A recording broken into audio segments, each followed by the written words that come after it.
through stuff at the moment was Oh, Playboy. So Playboy launched an NFT collection, I want to say about 18 months ago. I don't know exactly, but they kept it in ETH, man. They kept it in ETH. So they've effectively lost $5 million. So yeah, nice to see Playboy getting at the moment, oh opposed to the no. other way around. Usually they doing the fucking, but now they are, yeah, they've lost $5 million. A loss of 4.9 million on the Ethereum that it held last year, citing the crypto winter as the cause. Their NFT collection Rabbitars launched in 2021. Oh wow! So that's almost 2 years ago. At the peak of the NFT craze, I mean, I remember I minted one, hey, Mm, which was quite cool.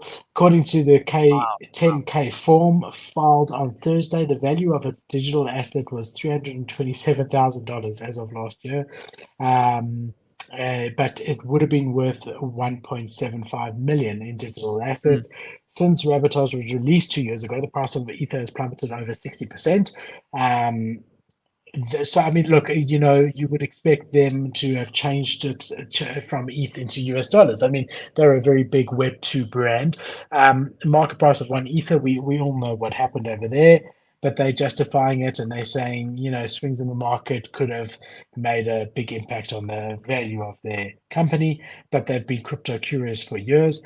And they have a long history with NFTs, Bitcoin, and the blockchain since 2018. They have been planning to integrate their own token onto its Mm. platform called VRT. So they're just justifying that. Look, they've had aspirations for Web3 for a very, very long time. Um, but yeah, I mean, they lost effectively $5 million by not converting their ether into dollars at when it was flying high. Damn, bro. And you know, it's so funny. Like now that we've had this extra information, we laugh at anyone who like didn't think to do that. But honestly, guys, the very first time it even came to my mind to even think about doing that was when I interviewed Volterra, and he was like, "Yeah, bro, we pulled all our money out the second we got the money," and I was like, "Whoa, what a smart play!" No one's even talking about it. You know, like we didn't think to do that. Like everyone just said that. Like I was like, bro, the only people who thought about that were like serious businessmen. Like for you, probably, I mean, you 100% did.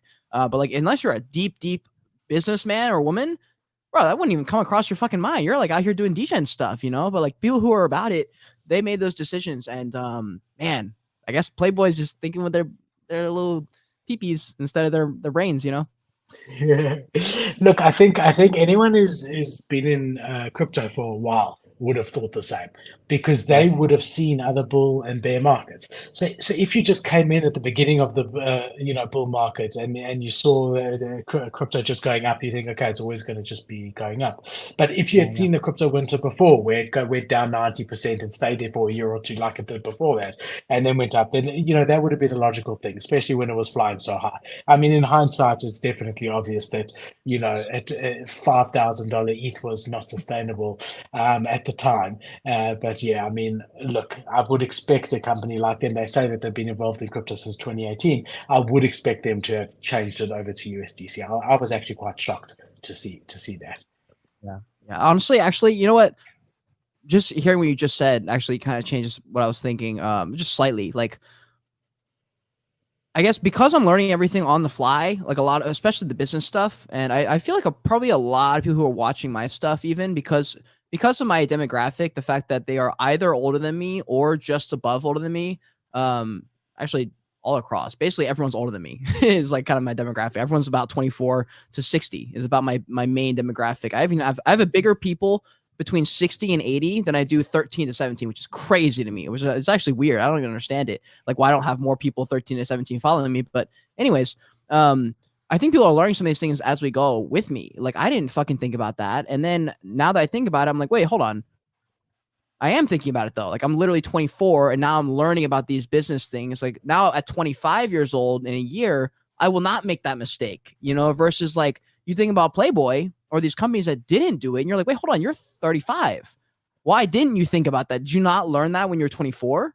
You know, like that's so strange to me. Like I just think about when I'm 10 years in the future now, A, what I'll be learning as I go, because I'll still be learning as I go.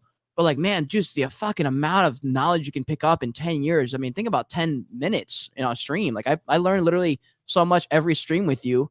It literally makes no difference if we have 10,000 people or 10. It makes literally no difference. We're just out here and we're doing what we love, you know? Yeah, for sure. I mean, for me, I've always said I enjoy catching up with you every week.